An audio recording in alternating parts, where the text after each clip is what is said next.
মুসলিম জানের খলিফাতুল মুসলিমিন আমিরুল মুমিনিন হযরত ওমর গভীর রাত ঘুরতেছেন। ঘুরে ঘুরে সমস্ত রাজ্যের মানুষের খোঁজ খবর নেন হযরত ওমর। গভীর রাত 12টা-1টা বেজে গেছে। ওমর 32.5 লক্ষ বর্গ মাইলের প্রেসিডেন্ট, অর্ধজাহানের খলিফা। এই ওমর ঘুরে ঘুরে মানুষের খোঁজ খবর নিচ্ছেন। ইন দি মেন টাইম ওমরের কানে একটা ভালোবাসার গানের আওয়াজ চলে আসলো। ভালোবাসার গানের একটা আওয়াজ শুনে আসলো ওমরের কানে। ওমর ফারুক চিন্তা করলো, গভীর রাত, আর এই রাত্রে কে এমন নষ্ট গান গায়? কার এত বড় সাহস যে আমি ওমর আমার শাসন আমলে ভালোবাসার গান গেয়ে পুরো সমাজটাকে নষ্ট করতেছে। সুতরাং যতক্ষণ পর্যন্ত এর গায়ককে, শিল্পীকে যতক্ষণ পর্যন্ত আমি তাকে খুঁজে বের না করতে পারবো, আমি ওমর বাড়িতে প্রবেশ করব না। মুসলিম জানের খলিফা আমিরুল মুমিনিন হযরত ওমর খুঁজতে খুঁজতে দেখেন যে একটা বাড়ির ভিতর থেকে গানের আওয়াজ আসতেছে। আচ্ছা বলেন তো, যদি ভালোবাসার গান হয়, জন উত্তেজনামূলক যদি গান হয়, তাহলে মজা লাগে কি লাগে না? কথা বলেন, লাগে না? মজা তো লাগবেই। ওমর চিন্তা করলো যে আল্লাহ পাক আমাকে 32.5 লক্ষ বর্গ মাইলের প্রেসিডেন্ট বানিয়েছেন, আর আমার শাসন আমলে এরকম একটা নষ্ট গান হবে, এটা আমি ওমর সহ্য করতে পারি না। গানটা কি ছিল এটা আপনারা শুনবেন। গানটা হলো আল কুসুদুস সুবুনি খুলুকিল বায়ানা আও শাওজিদান হুব্বুল হায়াতি। কিছু বুঝলেন? বাজনা ছাড়া কি গান জমে? কথাই না? গানটা কি সেটাও বুঝলাম না, বাজনাও নাই, না বুঝারই তো কথা। ও সে পালি পানে কেন জর্দা মিশাইলি, তোকে দেখে গাই যে সবাই রিমিস কাওয়ালি। এটা বুঝেছেন ঠিক না? এটা অনাসে বুঝবেন। গান আছে এরকম, কিরামান কাতিবিন রোজ হাসরের দিন, কিরামান কাতিবিন রোজ হাসরের দিন, আল্লাহর কাছে যদি করে অভিযোগ আমরা বলবো আমরা ছিলাম খাজা মিয়ার লোক। এরকম গান আছে না নাই? আছে না নাই? নাউজুবিল্লাহ বলেন। আবার গান করে এরকম, মদিনায় যাবো কেমনে, মদিনায় যাবো কেমনে, দিবানিশি এই ভাবনা আমারই মনে। টন টন টন টন করে উত্তর দিক দৌড়ায়। এরকম লোক আছে না? এরা আবার কি পীর? কি এরা? এরা আবার পীর। এই পীরকে নিয়ে আবার অনেক মুসলমান পাগল। পীর বাবার কাছে মোটা মোটা বড় বড় গরু নিয়ে যায়, অথচ বাড়ির কাছে বাবা আছে, আত্মীয় স্বজন আছে, এদেরকে খাওয়ারও কোনো খোঁজ রাখে না। কথা বলেন ঠিক কিনা? পীরও এমন জীবনে পীরও বললো না যে বাড়ির পাশে একটু খোঁজ খবর নিয়ে খাবার টাবার দাও। ঠিক কিনা? ঠিক। আমার ভাইরা, গান শোনা ভালো কথা, কোন সেই গান যে গানে তাজা হয় মানুষের ঈমান। ঠিক কিনা? গান শোনা ভালো কথা, কোন সেই গান যে গানে তাজা হয় মুসলমানের ঈমান। সিল্লা বলেন সুবহানাল্লাহ। আমার ভাইরা, মুসলিম জানের খলিফা আমিরুল মুমিনিন হযরত ওমর চিন্তা করলেন, প্রেমের গান, তাও আবার রাত্রি 12টার সময়। কে গাইল? যতক্ষণ পর্যন্ত আমি কে গান গাইল শনাক্ত করতে না পারবো, ততক্ষণ পর্যন্ত আমি ওমর বাড়িতে প্রবেশ করব না। এবার খুঁজতে খুঁজতে হযরত ওমর লক্ষ্য করে দেখেন যে একটা বাড়ির ভেতর থেকে গানের আওয়াজ আসতেছে। আমার ভাইয়েরা, গানটার অর্থটা হলো এরকম, মনে হচ্ছে যে কোনো প্রেমিক তার প্রেমিকার উরুর উপরে মাথা দিয়ে আছে, আর প্রেমিকা তার মাথার চুলগুলো বিলিয়ে দিচ্ছে আর প্রেমের গান গাইতেছে। হযরত ওমর এবার খুঁজতে খুঁজতে ওই বাড়িটার কাছে চলে গেল, যে বাড়িটার থেকে গানের আওয়াজ বের হচ্ছে। হযরত ওমর লক্ষ্য করে দেখেন দরজা জানালা সবকিছু বন্ধ। বাইরে থেকে ওমর ডাকতেছে, বাড়ির ভিতর থেকে একটাও সারা শব্দ নাই, শুধু গানের আওয়াজ। মুসলিম জানের খলিফা আমিরুল মুমিনিন হযরত ওমর তিনি রাগটা সহ্য করতে না পেরে প্রাচীর লাফ দিয়ে ওই বাড়ির ভিতরে ঢুকে পড়লেন। এরপরে মুসলিম জানের খলিফা বাড়ির ভিতরে ঢুকে দেখেন যে একটা মহিলা প্রেমের গান গাইতে ব্যস্ত।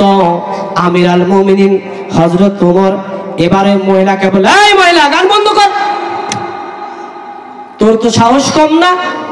আমি ওমর, আল্লাহ পাক আমাকে 32.5 লক্ষ বর্গমাইলের প্রেসিডেন্ট বানিয়েছে। আমি ওমর, আমি আমার সজ্ঞানে আমার সামনে একটা অন্যায় হোক এটা আমি সহ্য করতে পারি না, আর তুই কিনা গভীর রাত্রে প্রেমের গান গাস। গান কেন গাইলি সঠিক উত্তর দে, নইলে এইতে আমার হাতে চাবুক, এই চাবুক দিয়ে তোকে বেত্রাঘাত করা হবে। মহিলা চিন্তা করল, গান গাইলাম ঠিক আছে, কিন্তু ওমরের সম্মুখে কেন পড়লাম?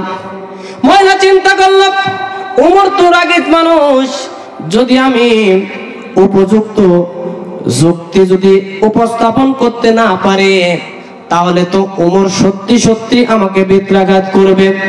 মহিলা চিন্তা করলো, গান গাইলাম কিন্তু ওমরের সম্মুখে কেন পড়লাম?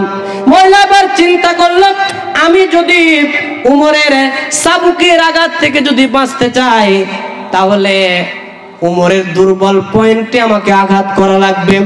বলেন তো, আপনি যদি আপনার শত্রুকে ঘায়েল করতে চান তাহলে শত্রুর দুর্বল পয়েন্টে আপনার হাত দেওয়া দরকার আছে না নাই? মহিলা চিন্তা করলো, ওমর ফারুক একটা জিনিসের কাছে দুর্বল, সেটা হলো কুরআনুল কারীমের কাছে ওমর দুর্বল। সুবহানাল্লাহ বলেন। মহিলা চিন্তা করলেন, এখন যদি আমি ওমরের চাবুকের আঘাত থেকে বাঁচতে চাই তাহলে কোরআনের দলিল দিয়ে আমাকে চাবুকের আঘাত থেকে বাঁচতে হবে। এবার মহিলা ওমর ফারুককে বললেন, ও মুসলিম জানের খলিফা, আমি যে গান গাইলাম এতে আপনার কি? ওমর ফারুক বলছে, তুমি যে গান গেয়েছো এই গান গাওয়া হলো হারাম। মহিলা এবার পয়েন্ট পেয়ে গেল। মহিলা বলল, আমি যে গান গাইলাম আর এই গানটা গাওয়া হারাম, কুরআনুল কারীমের কত নম্বর সূরা কত নম্বর আয়াতে আল্লাহ পাক বলেছে জবাব দাও। এবার ওমর মহিলাকে বলল, মহিলা তুমি কার সম্মুখে কথা বলো? তুমি কি আমাকে চিনো? আমি ওমর যেই দিন থেকে ইসলাম ধর্ম গ্রহণ করেছি সেই দিন থেকে নিয়ে আজ পর্যন্ত কুরআনুল কারীমের একটা আয়াত তো দূরের কথা, একটা অক্ষর পর্যন্ত আমি ওমর কখনো বাদ দেই নাই। সুবহানাল্লাহ বলেন আমার ভাইরা। এরপরে ওমর বললেন, মহিলা তুমি কি বলতে চাও? আমি মনে হচ্ছে তোমার কথার দলিলটা কোরআন দিয়ে দিতে পারবো না। এই মহিলা বের কর কুরআনুল কারীম সূরা লুকমান 6 নম্বর আয়াত। আল্লাহ পাক বলছেন, ওয়ামিনান নাসি মাইয়াশতারি লাহুয়াল হাদিসি লিইউদিল্লা আন সাবিলিল্লাহ। ওমর ফারুক মহিলাকে বললেন, মহিলা আল্লাহ রাব্বুল আলামিন লাহওয়াল হাদিস এই শব্দ দ্বারা অশ্লীল গান, অশ্লীল বাজনা, অশ্লীল কথাবার্তা, অশ্লীল আলোচনা সবকিছু আল্লাহ পাক লাহওয়াল হাদিস এই শব্দ দ্বারা হারাম করেছে। সুতরাং তুমি যে গান গেছো আর এই জন্য উত্তেজনামূলক গান গেয়ে পুরো সমাজটা নষ্ট করেছ, কেন তুমি গান গাইলে? জবাব দাও, নইলে এই তো আমার হাতে চাবুক, এই চাবুক দিয়ে তোমাকে বেত্রাঘাত করা হবে। মহিলা বলল, আমিরুল মুমিনিন আমি গান গাইলাম, অপরাধ করেছি কয়টা? আমি অপরাধ করলাম কয়টা? ওমর ফারুক বলল, তুমি গান গেয়েছো এই মত অপরাধ করেছো একটা। মহিলা বলল, আমিরুল মুমিনিন আমি লক্ষ্য করে দেখতেছি মদিনার খলিফা ৩২.৫ লক্ষ বর্গ মাইলের প্রেসিডেন্ট হযরত ওমর এই মুহূর্তে আমার বাড়িতে আমার গাওয়া গান বন্ধ করতে এসে ওমর ৩টি কোরআনের আয়াত অমান্য করেছে। লাউ ঠেলা গান বন্ধ করতে এসে ওমর অপরাধ করেছে কয়টা? ৩টা। আচ্ছা বলেন তো, এরকম যদি রাষ্ট্রের নেতা হয় আর এরকম যদি কর্মী হয়, রাষ্ট্রে কি দুর্নীতি থাকবে? ঘুষ থাকবে? জেনা থাকবে? অশ্লীলতা থাকবে? কখনো থাকতে পারে না। কিন্তু আমরা এমন নেতা বানাই যে নেতার কাছে আমরা জিম্মি। কথা বলেন ঠিক কিনা? কারণ কি, এক কাপ চা, কি এক কাপ চা, এক কাপ চায়ের জন্য যেই দিকে নেতা টানে আমরাও সেই দিকে যাই। আচ্ছা বলেন তো, এইগুলো যদি আমাদের সমাজের নেতা হয় তাহলে পুরো সমাজ থেকে দুর্নীতি বন্ধ হওয়া তো দূরের কথা, হাজার হাজার দুর্নীতির জন্ম নেবে। ঠিক কিনা বলেন? আমার ভাইরা, এই জন্য আমাদেরকে সমাজে নেতা নির্বাচন করতে হবে কোরআনওয়ালা নেতা। কিওয়ালা নেতা? কোরআনওয়ালা নেতা। আল্লাহ রাব্বুল আলামিন বলেন, মাইয়াশফা শাফাআতান হাসানাতাই ইয়াকুল্লাহু নাসিবুম মিনহা ওয়া মাইয়াশফা শাফাআতান সাইয়্যাতাই ইয়াকুল্লাহু কিফলুম মিনহা ওয়া কানাল্লাহু আলা কুল্লি শাইইন মুকিতা। আল্লাহ বললেন, কিয়ামতের দিন কিছু মানুষ সৎ আমল করার পরেও জাহান্নামে যাবে। কারণটা হলো, আল্লাহ রাব্বুল আলামিন বলছেন, কারণ হলো একটা দৃষ্টান্ত। মনে করেন সাবিলপুর মোড় থেকে দাদরুল বোর্ড পর্যন্ত যে রাস্তা, এই রাস্তাটা সরকারিভাবে বাজেট হয়েছে, এই রাস্তাটা হবে 12 ফিট। কিন্তু আমি যে নেতা বানিয়েছি, এই নেতা রাস্তাটা বানিয়েছে 10 ফিট। 2 ফিট রাস্তার রড বালি সিমেন্ট খোয়া যা ছিল ওই নেতা বিসমিল্লাহ সহকারে কুবাইছে। আর ওই নেতাকে আমি সাপোর্ট করেছি, আর ওই নেতাকে সাপোর্ট করার কারণে আমার আমলনামাতে চুরির গুনাহ চলে আসবে। কিয়ামতের দিন আমার আমলনামা যখন আমার হাতে দেওয়া হবে, আমি দেখতে পাবো যে আমার আমলনামাতে চুরির গুনাহ। আল্লাহকে বলা হবে, আল্লাহ আমি তো ছিলাম হাজী সাহেব, মাথায় ছিল বড় টুপি, মুখে ছিল দাড়ি, বিশাল বড় জুব্বা রুমালের অধিকারী, আমি তো জীবনে চুরি করি নাই, কিন্তু আমার আমলনামাতে চুরির গুনাহ কেন আসলো? আল্লাহ পাক বলবে, বান্দারে তুমি এমন একটা নেতাকে সিল মেরেছিলা, সাপোর্ট করেছিলা, যে নেতা জনমের মতো ইট বালি সিমেন্ট খোঁড়া টিসি বিদ্যাল, এরপরে বয়স্ক ভাতার টাকা সহকারে বিভিন্ন প্রকার জিনিস সরঞ্জামাদি চুরি করেছে। এই নেতাটাকে সাপোর্ট করার কারণে তোমার আমলনামাতে আজকে চুরির গুনাহ। সুতরাং কোনো কৈফিয়ত চলবে না, বিনা হিসাবে তুমি জাহান্নামে চলে যাও। শুধু কি তাই, আরেকজন ব্যক্তি দেখতে পাবে তার আমলনামাতে জেনার গুনাহ। আল্লাহর বান্দা আল্লাহকে বলবে, রব্বুল আলামিন জীবনে আমি জেনা করি নাই, কিন্তু আমার আমলনামাতে জেনার গুনাহ কেন আসলো? আল্লাহ রব্বুল আলামিন বলবে, বান্দারে তুমি জেনা করো না ঠিক আছে, কিন্তু তুমি যে নেতা নির্বাচন করেছিলা ওই নেতা জেনা করতো না ঠিক আছে, কিন্তু ওই নেতা জেনার লাইসেন্স দিত, যার জ্বলন্ত প্রমাণ শুনতে পেলাম, কানে আসলো। আমাদের নিয়ামতপুর থানার ঐতিহ্যবাহী একটা মেলা আছে, সে মেলার নাম কি জানেন না আপনারা? কি নাম? গদিশয় মেলা। শুনতে পেলাম কোন এক নেতা 1 কোটি মাত্র 12 লক্ষ টাকা দিয়ে মেলাটা ডাক নিছে। বলেন তো এই যে মেলাটা 1,12,00,000 টাকা দিয়ে মেলাটা ডাক নিছে। ডাক নেওয়ার পরে যতগুলো টাকা, এই টাকা নেওয়ার পরে সে ঘোষণা করবে ওখানে জুয়া চলবে, পুতুল নাচ, ভ্যারাইটি শো, যাত্রা, সার্কাস, যা কিছু চলবে ওই নেতার আদলে। আর আমরা যারা ওই নেতাকে সাপোর্ট করেছিলাম আর যারা ওইগুলো দেখবে, সম পরিমাণ গুনাহ, জেনার গুনাহ বান্দার আমল নামায় চলে আসবে। আল্লাহ বলবে, বান্দারে তুমি জেনা করো নাই ঠিক আছে, কিন্তু গুজি শহরের মেলা তোমার যেই নেতা ডাক নিছিল ওই নেতার পিছনে স্লোগান মেরেছো, অমুক নেতার চরিত্র ফুলের মতো পবিত্র, নামাজ পড়ে না 5 ওয়াক্ত, গাঁজা খায় 7 ওয়াক্ত। কথা বলেন ঠিক কিনা? এই নেতাকে সাপোর্ট করেছিলাম।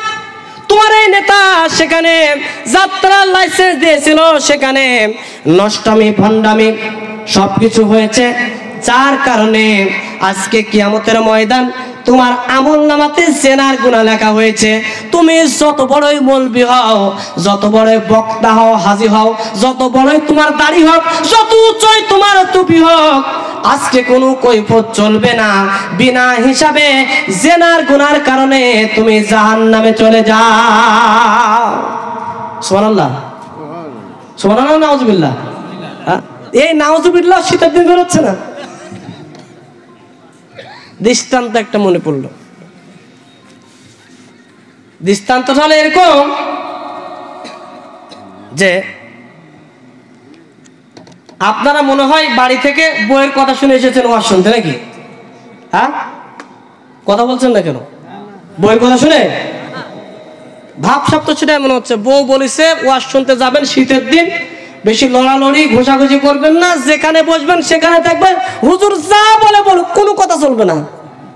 এটা হ্যাঁ হুক করে কিছু মারা লাগবে তো। সকালবেলা রাজ দরবারের সামনে দিয়ে এক ধাওয়া মাছ নিয়ে চলে যাচ্ছে জেলে। রাজা বলছে, এই জেলে এদিকে আয়, দেখি তোর মাছ। দেখে যে বিশাল বড় মাছ। তো রাজা এখন জেলেকে বলছে মাছের দাম। তো বলছে, কি বলেন রাজা মশাই, আপনার কাছে মাছের দাম সে আপনাকে লজ্জিত করতে চাই না, আপনি যা দিবেন দেন। তো রাজা মানুষ খুশি হয়ে ওই জেলেকে ওই মাছের দাম দিয়েছে 4,000 টাকা। কয় হাজার? আসতে বলেন, কয় হাজার? 4,000। 4,000 টাকা দিয়ে মাছ নিয়ে বাড়ি গেছে। রানী বলছে মাছের দাম, রাজা বলছে মাত্র 4,000।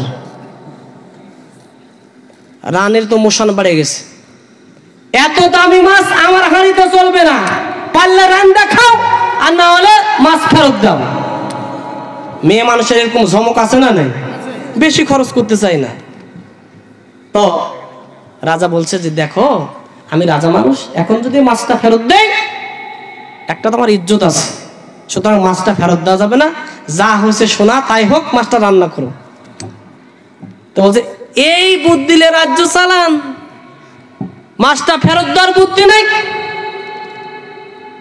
রাজা চুপ করে আছে। রানী বলছে শোনো, জেলেকে ডাকো। ডাকার পরে জেলেকে বলো, এই জেলে তোর এই মাছ পুরুষ না মহিলা? যদি জেলে বলে যে এই মাছ পুরুষ, তখন তুমি বলবে যে আমার পুরুষ মাছ দরকার নাই, মহিলা মাছের দরকার। আর যদি জেলে বলে এই মাছ মহিলা, তাহলে বলবে যে আমার মহিলা মাছের দরকার নাই, পুরুষ মাছ দরকার। বাস ফেরত দিয়ে দিবেন।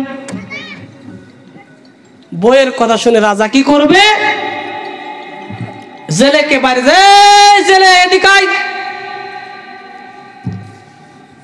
জেলে আসছে, আরে শোন, তোকে যে 4,000 টাকা দিলাম, তুমি একটা কথা বলতে আমার মনে নাই, কি? আচ্ছা তোর এই মাছটা পুরুষ না মহিলা? জেলে ছিল খুব চালাক। জেলে চালাকি করে বলছে যে আমার এই মাছ পুরুষও নয় মহিলাও নয়, আমার মাছ হলো হিজড়া। কি হিজড়া?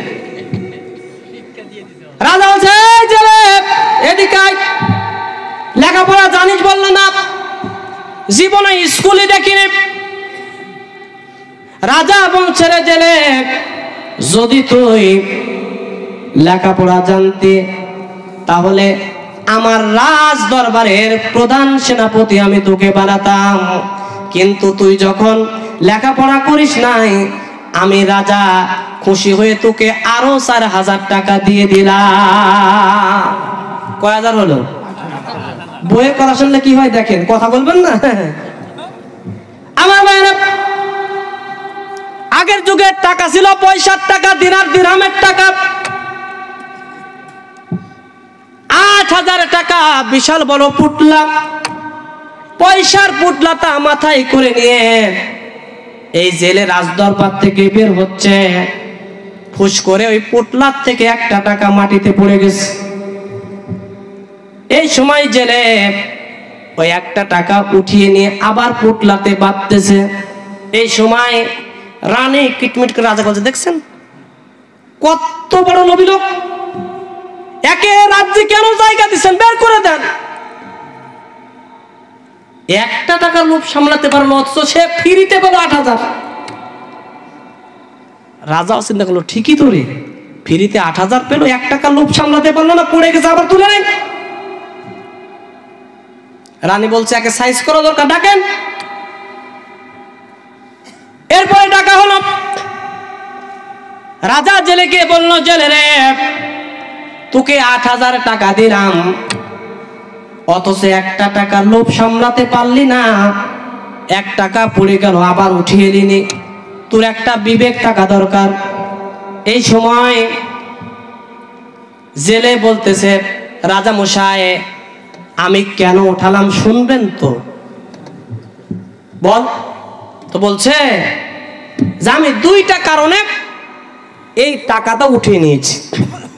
1 নম্বর কারণ হলো যে এই টাকাতে রানীমার ছবি আছে। আগের টাকাগুলো তো দেখবেন যে ওই দেশের রাজা প্রজারা শখ করে বউকে খুব ভালোবাসে, তো বউয়ের ছবি টাকাতে সেট করে। আমরাও তার কম না, বিভিন্ন জনের ছবি টাকাতে নিয়ে অনেক বছরগুলো আমরাও পার করলাম, নাকি বলেন? মহব্বত। তো রাজা বলছে যে আমি চিন্তা করলাম যে এই পয়সাতে রানীমার ছবি আছে, এখন এই টাকাটা যদি পড়ে থাকে, আপনার রাজ দরবারের প্রত্যেকদিন অনেক লোকজন আসা যাওয়া করে, রানীমাকে লাথি মারবে, আপনার অসম্মান হবে, যাতে করে রানীমার মাথায় কেউ লাথি না মারে, আপনি যত অসম্মানিত না হন, যার কারণে 1 টাকা তুলে নিয়েছে। এদিকে মনে করেন মেয়ে মানুষের প্রশংসা করলে কি আপনাকে সব দিয়ে দেয় না? হ্যাঁ, সব দিয়ে দিবে। তাদের মগজটা, তাদের ব্রেনটা এত নাজুক যে কোনো একটা ছেলে যদি আটিং সাটিং পাটিং করে একটু কথা বলে, তাহলে দেখবেন যে আপনার মেয়ে আর মেয়ে হয় নাই, জামাই খুঁজতেছে, নাকি বলেন? তো রানীমার যখন প্রশংসা করলো, রানীও মনে করেন যে গলে গেছে, তো ঠিকই তো। এরপরে রাজা চিন্তা করল, আমার সম্মানটা বাঁচিয়েছে যে জেলে, তাকে একটু পুরস্কৃত করা দরকার। জেলে আরো 4000 টাকা তাকে দিল। কয় হাজার হলো? 12000। এবার জেলে একটা মাইক অপারেটরকে ডাকলো, এই মাইক অপারেটর ঘোষণা দিয়ে দে, যারা বইয়ের কথা শুনবে দিনে মাত্র 12000 টাকা করে তাদের লস হবে। দোয়া করে দি, যারা বইয়ের কথা শুনে আসছেন আপনাদের যাতে এরকম লস হয়, নাকি এটা চান? চান কি? কথা বলেন না কেন? তাকে তাকবীর দেন তো, লিল্লাহে তাকবীর, লিল্লাহে তাকবীর। আল কোরআনের আলো, দুনিয়ার মুসলিম, লিল্লাহে তাকবীর। আমার ভাইরা, আমি লাইনচ্যুত হই নাই, আপনাদের কথা মনে আছে কিনা? ময়লা ওমর ফারুককে বলল, আমির আল মুমিনিন, আপনি আমার গান বন্ধ করতে এসেছেন, আমি অপরাধ করেছি একটা, কিন্তু আমি এই মুহূর্তে দেখতে পাচ্ছি মদিনার খলিফা হযরত ওমর আমার গান বন্ধ করতে এসে কোরআনুল কারীমের 3টি আইন অমান্য করেছে। ওমর ফারুক তো রেগেলার হয়ে গেল, বলিস কি আমি কোরআনুল কারীমের 3টি আয়াত অমান্য করলাম? এটা হতে পারে না, কেননা আমি ওমর আমার ব্যক্তি চলে কোরআন দিয়ে, রাষ্ট্র চালায় কোরআন দিয়ে, সমাজ চলে আমার কোরআন দিয়ে, রাজনীতি চলে কোরআন দিয়ে, সমাজনীতি চলে আমার কোরআন নিয়ে। আর তুই কিনা বলিস আমি কোরআনুল কারীমের 3টি আয়াত অমান্য করেছি? এটা হতে পারে না। দলিল দে। এই মহিলা ছোট মুখে বড় কথা, আমি ওমর সহ্য করব না, দলিল দে। এরপরে মহিলা বলল, আমিরাল মুমিনিন কি বলতে চান? আমি মহিলা মনে হয় কোরআন জানি না, আপনি ওমর একাই কোরআন জানেন। ও খলিফা, তুমি হয়তোবা জানো না, আমি মহিলা হচ্ছি 30 পারা কোরআনের হাফেজা। আল্লাহু আকবার বলেন। ওমর ফারুক একটু চুপসে গেল। বুঝতে পারলাম তুমি 30 পারা কোরআনের হাফেজা। তাহলে বলো তো আমি কোরআনের কোন 3টি আয়াত অমান্য করেছি? এরপরে মহিলা উমরকে বলল, আমিরাল মুমিনিন বের করেন কোরআন সূরা বাকারা 189 নম্বর আয়াত। আপনি প্রথম যে আয়াতটা অমান্য করেছেন সেটা হলো সূরা বাকারার 189 নম্বর আয়াত। আল্লাহ পাক বলছেন, ওয়ালাইসাল বিররা বিআনতাতুল বুয়ুতা মিন যুহুরিহা ওয়ালাকিন্নাল বিররা মানিত্তাকা ওয়া উতুল বুয়ুতা মিন আবওয়াবিহা। আল্লাহু আকবার বলেন। আল্লাহু আকবার। এবার মহিলা বললেন, হে ওমর, আল্লাহ পাক বলেছেন, ও আমার বান্দারা, যদি তোমরা কারো ঘরে প্রবেশ করতে চাও তাহলে সামনের দরজা দিয়ে তার বাড়িতে প্রবেশ করবা, পিছনের দরজা দিয়ে কারো বাড়িতে প্রবেশ করবে না। ও মদিনার খলিফা, তুমি না 32.5 লক্ষ বর্গ মাইলের প্রেসিডেন্ট, অর্ধজাহানের খলিফা, আল্লাহ পাক তোমাকে খলিফা বানিয়েছেন। ও খলিফা, বলো তো তুমি কি আমার বাড়িতে প্রবেশ করেছো কোন দরজা দিয়া? ওমর ফারুক বলল, আমি রাগটা চেক দিতে না পারিয়ে প্রাচীর লাভ দিয়ে তোমার বাড়িতে ঢুকেছি। মহিলা বলল, খলিফা তাহলে তুমি বলো তো তুমি যে কাজটা করেছো এই কারণে তুমি কি আল্লাহ রাব্বুল আলামিনের সূরা বাকারার 189 নম্বর আয়াতটা অমান্য করো নাই? আল্লাহু আকবার বলে। আমার ভাইরা, ওমর ফারুক তো থ হয়ে গেল। মহিলাকে বলল, মা আর কোন 2টা আয়াত অমান্য করেছ? স্বর নিচু হয়ে গেছে ওমরের। এবার মহিলা বলল, তুমি 2 নাম্বার যে আয়াতটা অমান্য করেছ সেটা হলো সূরা নূরের 27 নম্বর আয়াত। কত নম্বর আয়াত? একটু জোরে বলেন, কত নম্বর আয়াত? 27 নম্বর আয়াত সূরা নূর। আল্লাহ পাক বলছেন, ইয়া আইয়ুহাল্লাযীনা আমানু দুখুলু ফিস ইয়া আইয়ুহাল্লাযীনা আমানু লা তাদখুলু বুয়ুতান গায়রা বুয়ুতিকুম হাত্তা তাস্তানিসু ওয়া তুসাল্লিমু আলা আহলিহা। আল্লাহ পাক বললেন, ও ইমানদারেরা, যখন তোমরা কারো বাড়িতে প্রবেশ করবে তখন তোমাদের 1 নাম্বার কাজ হলো তোমরা অনুমতি নিবে, তারপরে সালাম দিবে, এরপরে বাড়িতে প্রবেশ করবে। মহিলা বলল, ওমর রে, তুমি আমার বাড়িতে প্রবেশ করেছো, অনুমতি নাও নাই, সালামও দাও নাই, বাড়িতে ঢুকে পড়েছো। কথা বলেন ঠিক কিনা? মহিলা বলল, আমার বাড়িতে তুমি ঢুকেছো, অনুমতি নাও নাই, সালামও দাও নাই, আমার বাড়িতে ঢুকে পড়েছো। সুতরাং ওমর, বলো তো তুমি যে কাজটা করেছো এই কারণে সূরা নূরের 27 নম্বর আয়াতটা কি অমান্য হয় নাই? ওমর ফারুক একদম চুপসে গেছে। মহিলাকে বললেন, মহিলা রে, আমি আর কুরআনুল কারীমের কোন আয়াতটা অমান্য করলাম? এইবার মহিলা বলল, আমিরাল মুমিনিন, আপনি 3 নম্বরে কুরআনুল কারীমের যে আয়াতটা অমান্য করেছেন সেটা হলো সূরা হুজরাত 12 নম্বর আয়াত।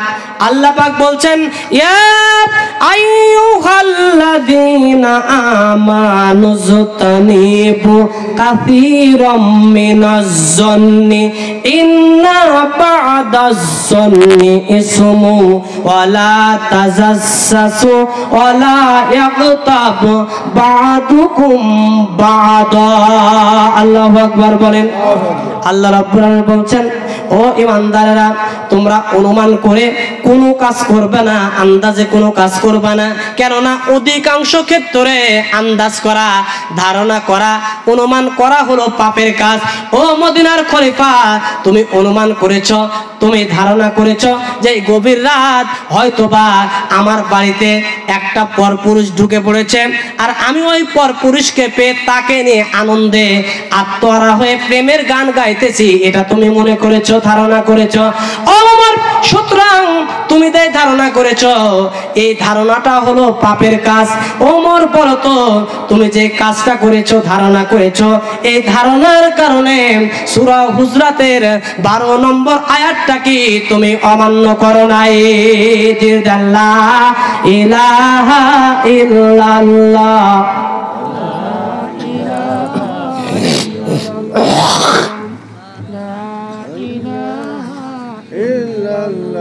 জোরে লা ইলাহা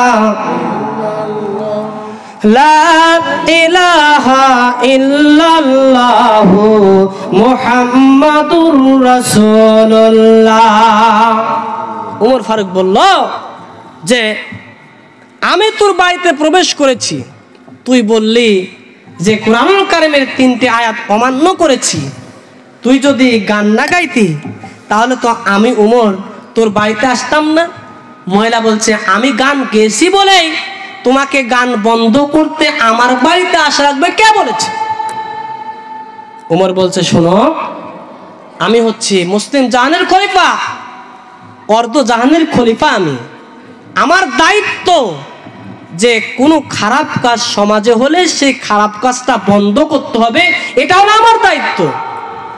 মহিলা বলল, আমি গান গেয়েছি, এটা খারাপ কাজ, তোমার দায়িত্ব বন্ধ করতে হবে, মুখে বললে চলবে না, কোরআনের দলিল দাও। ওমর ফারুক বলল, মহিলা কি বলতে চাও?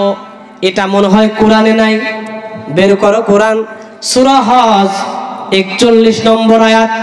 আল্লাহ পাক বলছেন, আল্লাযীনা ইম্মাক্কান্নাহুম ফিল আরদ আকামুস সালাত ওয়া আতুজ যাকাত ওয়া মারু বিল মা'রুফ ওয়া নাহাউ আনিল মুনকার ওয়ালিল্লাহি আকিবাতুল উমুর। আল্লাহু আকবার বলেন। আল্লাহু আকবার।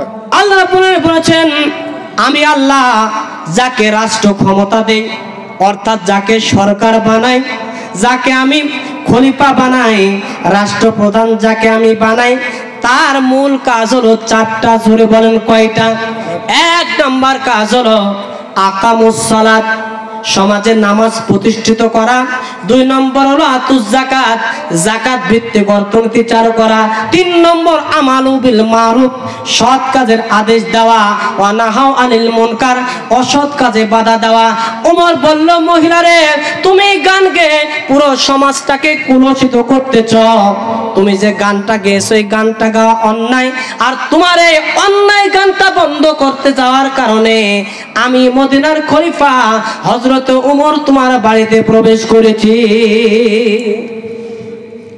মহিলা বলল, তোমার মতো অযোগ্য খলিফা যদি মদিনার মসনদে না আসতো, আমি মহিলা কিন্তু গান গাইতাম না। ওমর বলল, মহিলা, এতক্ষণ যা বললা ঠিক আছে, কিন্তু তুমি আমাকে অযোগ্য বলে মদিনার পুত পবিত্র মসনদটাকে তো তুমি অপবিত্র করতে পারো না।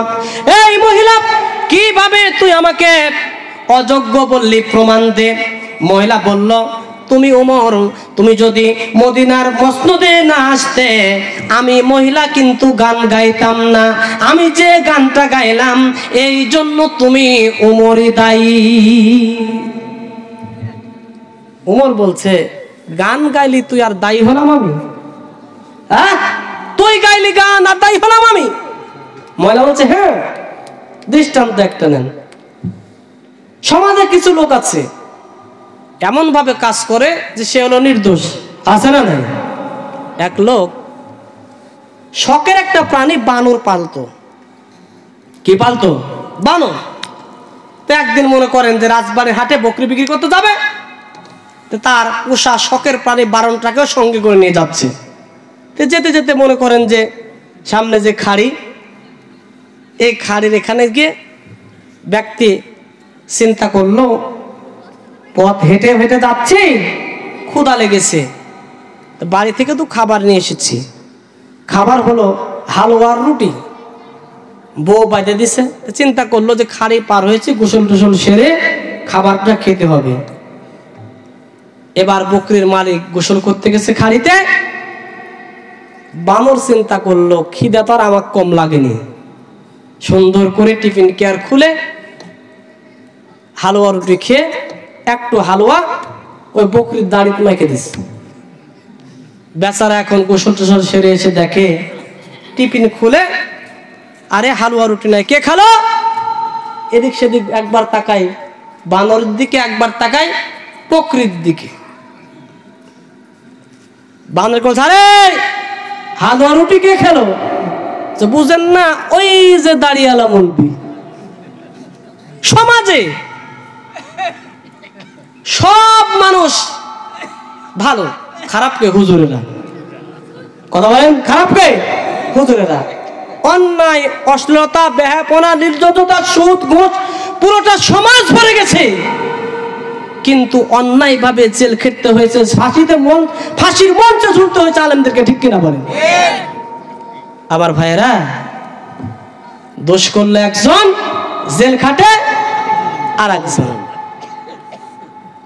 ওমর ফারুক বলল, এই মহিলা, গান গাইলে তুই আর দায়ী হলাম আমি, এটা তো কখনো মেনে নেওয়া যায় না। এরপরে মহিলা বলল, তোমার মতো যোগ্য খলিফা যদি মদিনার মসনদে না আসতো আমি কিন্তু গান গাইতাম না। ওমর ফারুক বলল, আবার যে কথাটা বললি, it is wrong your theory, ভুল কথা বলেছিস। মহিলা বলল, আমি ভুল বলি নাই, আপনি যদি এর হেতু জানতে চান তাহলে আপনাকে ধৈর্য ধারণ করা লাগবে। ওমর বলছে, বল, তুই গান গাইলাম আর দোষী হলাম আমি, বল। এবার মহিলা